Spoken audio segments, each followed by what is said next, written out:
رؤية خطيرة جدا. الإمام المهدي ينزل في المحطة الأخيرة من القطار.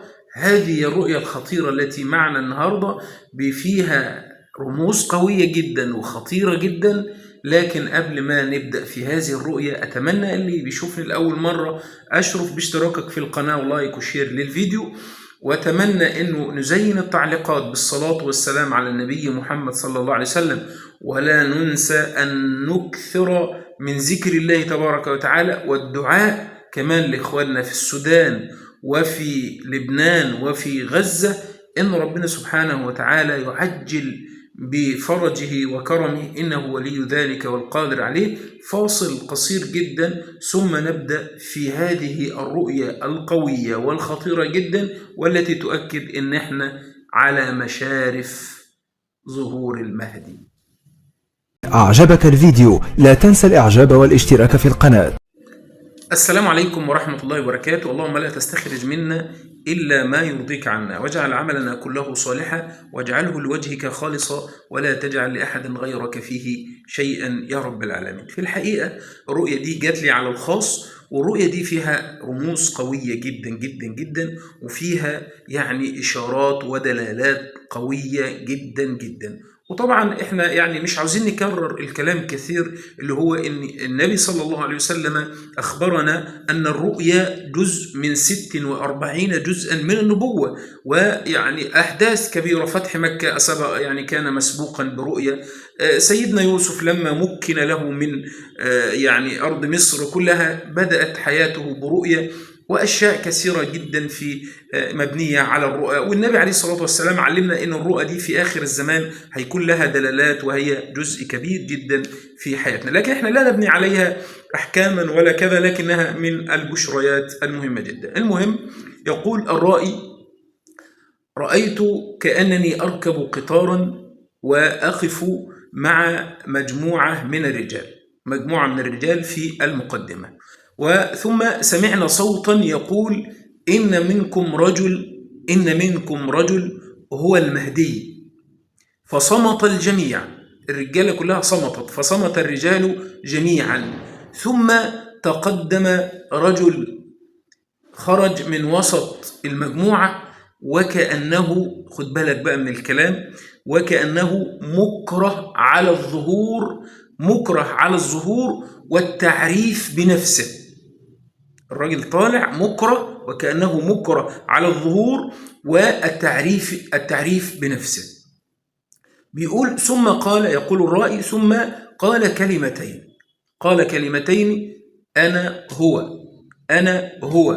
بيقول: قالها على استحياء وتواضع، يعني وهو مكره.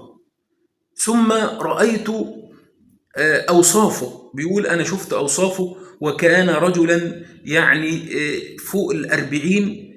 فوق 40 أو مشرف على 50، يعني 40 سنة أو فوق 40 سنة ومشرف على 50 سنة.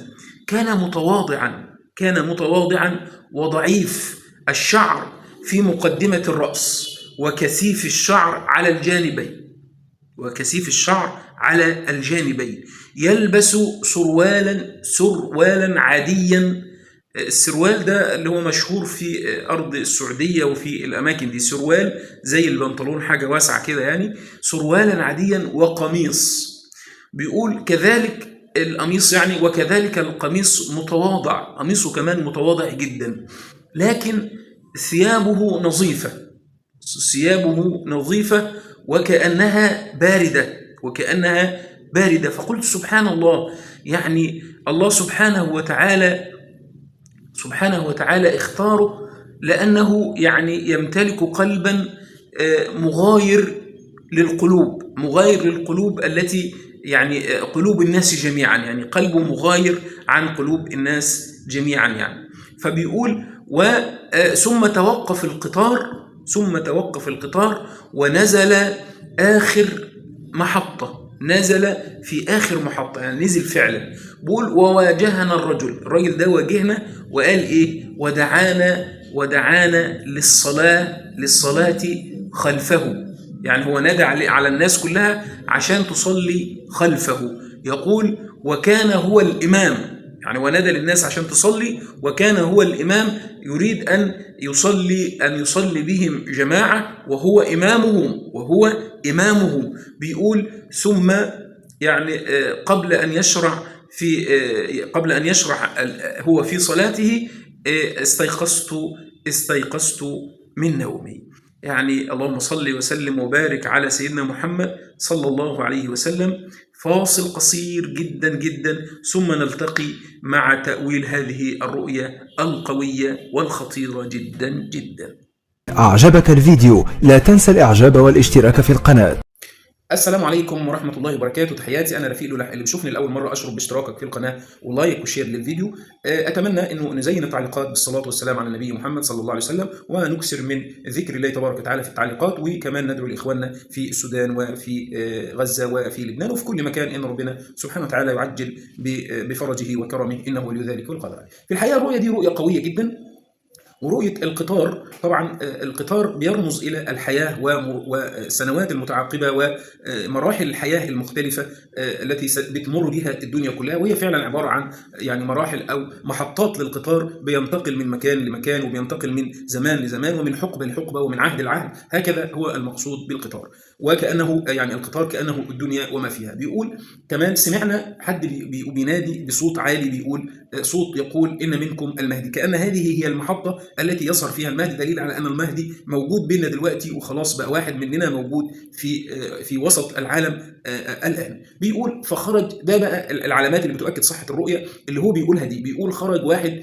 خرج من وسط المجموعة وكأنه مكره على الظهور والتعريف بنفسه. ودي طبعا من العلامات التي أخبر عنها النبي صلى الله عليه وسلم، وقال إنه سيبايع وهو مكره ما بين الركن والمقام. إن الإمام المهدي لما يظهر هيكون مكره على المبايعة، هو مش حابب مسألة المبايعة هذه، لكنه بيبايع وهو مكره. بيقول ورأيت، وقال كلمتين على استحياء أيضا، يعني هو بيتكلم إنه على استحياء وتواضع، وهذه من صفات المهدي الحقيقية، إنه هيكون رجل متواضع ورجل يعني عظيم الشأن، لكنه متواضع في نفسه جدا، ويعني فيه سمات الأخلاق الحميدة، متواضع. بيقول ويلبس ثيابا، بيلبس السروال العادي وقميص كذلك متواضع. يعني الملابس بتاعت الإمام المهدي متواضعة جدا جدا، لأنه من آل بيت النبي صلى الله عليه وسلم، ويعني طبعا عنده زهد في الدنيا، وما ما يعني يبحث عن شهرة، ولا بيبحث عن مكانة، ولا بيبحث عن مظاهر للأسف كاذبة ولا غير ذلك. لكن هو قال إيه الملاحظ بقى كمان، إنه هذه لكن ملابسه رغم تواضعها إلا أنها ملابس يبدو عليها النظافة، وطبعا هذه النظافة من سمات المسلمين بشكل عام، وأولى بهم أن يكون إمامهم كذلك. بيقول إنه نزل في المحطة الأخيرة، وده اللي احنا بنقول عليه، ده البشارة بأن المهدي أصبح على أبواب الظهور. يعني هو موجود لكن لم يؤذن له بالظهور بعد. بيقول وواجهنا الرجل واجهنا وأمرنا يعني بالصلاة، ودعانا للصلاة خلفه. وهذه أيضا من العلامات القاطعة والقوية جدا التي يعني ستكون للإمام المهدي، إنه بيصلي بالناس إماما. ويعني حتى إن لما بينزل سيدنا عيسى عليه وعلى نبينا الصلاة والسلام في آخر الزمان، والإمام المهدي قد يعني أقيمت الصلاة وهو متقدم ليصلي بالناس، فلما بيرى يعني نبي الله عيسى يدعوه ليتقدم عليه. ده من الأدب، يعني إنه الإمام طالما هناك من هو أفضل منه في صفوف المسلمين لابد أن يقدمه للصلاة، وأن يكون هو قائد الصلاة ويؤم الناس، لأنه الأعلم والأقرأ يعني. لكن سيدنا عيسى أيضا من تواضعه صلى الله عليه وعلى نبينا بيقول له لا، هذه تكرمة الله لكم، إمامكم منكم، أمة محمد صلى الله عليه وسلم. يعني إن ربنا سبحانه وتعالى أكرم أمة النبي عليه الصلاة والسلام بأن الإمام بتاعهم يكون منهم، ويصلي خلف إمام المسلمين واحد من الرسل أولي العزم الخمسة، وهو سيدنا عيسى. تكرمة كبيرة جدا جدا من رب العالمين لأمة سيد المرسلين محمد صلى الله عليه وسلم، إن يكون الإمام من واحد من المسلمين ويصلي خلفه نبيا من الأنبياء. يعني رؤية قوية جدا بتؤكد إن إحنا في زمن المهدي، وإنه على أبواب الظهور. وإحنا في الحقيقة بنقول هذه الرؤية الهدف منها إن إحنا نبشر المسلمين ونبشر العالم كله بقدوم رجل يقود العالم إلى الرخاء وإلى العدل بعد أن ملئت الدنيا ظلما وجورا. وكمان بننادي على أن الناس تستعد، إن إحنا فعلا في آخر الزمان، ويجب علينا نكون مستعدين لهذه اللحظات القوية بإذن الله تبارك وتعالى. والسلام عليكم ورحمة الله وبركاته.